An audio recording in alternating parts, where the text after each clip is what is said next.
I like to think that I am, generally speaking, a man of my word, and in this case, I'd like to think that I am, because 2 days in a row now, I'm talking about the Supercar series.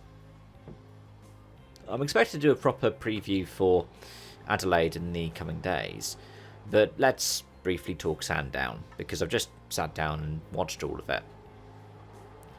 And I'm not sure about this finals series that they have, the way that they've structured it.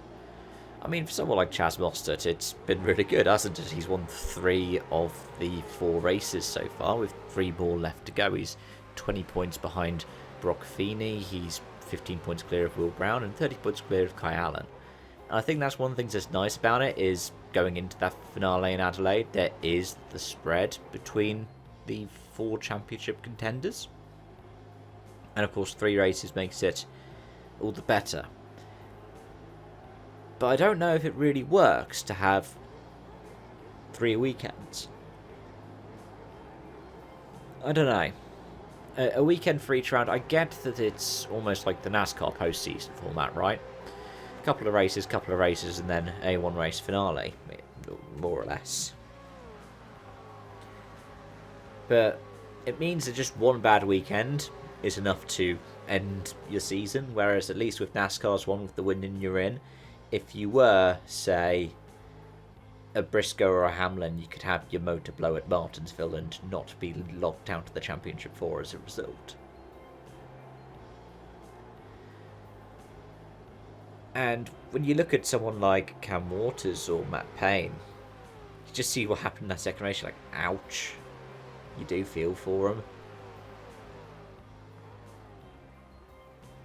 It is interesting, though, the way that it ends up splitting up. That it ends up being that you've got Feeney, Mostert, Brown, and Allen.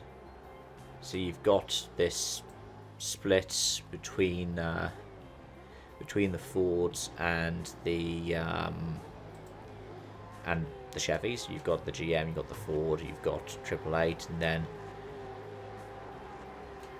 with the likes of Feeney and Allen, you've got the Grove for Kai Allen because Matt Payne didn't get through, and then you have the Triple Eight for Brock Feeney. But yeah, of course, Walkinshaw and Andretti were going to be getting through. Of course, both the drivers are going to get through, right? Feeney, I'd say, is probably the favourite. And Will Brown's the reigning champion. I'd have definitely thought that the likes of Waters and Payne would have been in with a shout, but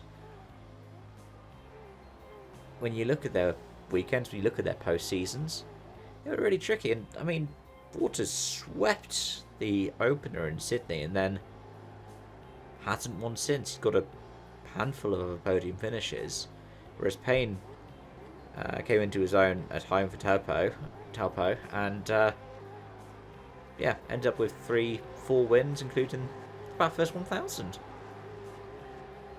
Gets the Endurance Cup Championship. I'll be interested to see the ramifications on it and if somebody's done the permutations of everything without the playoffs. Because I wouldn't be surprised if our top 4 were generally the top 4 over the course of the year. I don't think Kai Allen necessarily gets through in the same perspective. I mean, he's got a handful of podiums to himself, especially compared to his teammate in Matt Payne. But as always, folks, let me know your thoughts and feelings in the comment section down below, especially if you've been following Supercars longer than I have. But thanks for watching, and as always, till next time, it's bye-bye for now.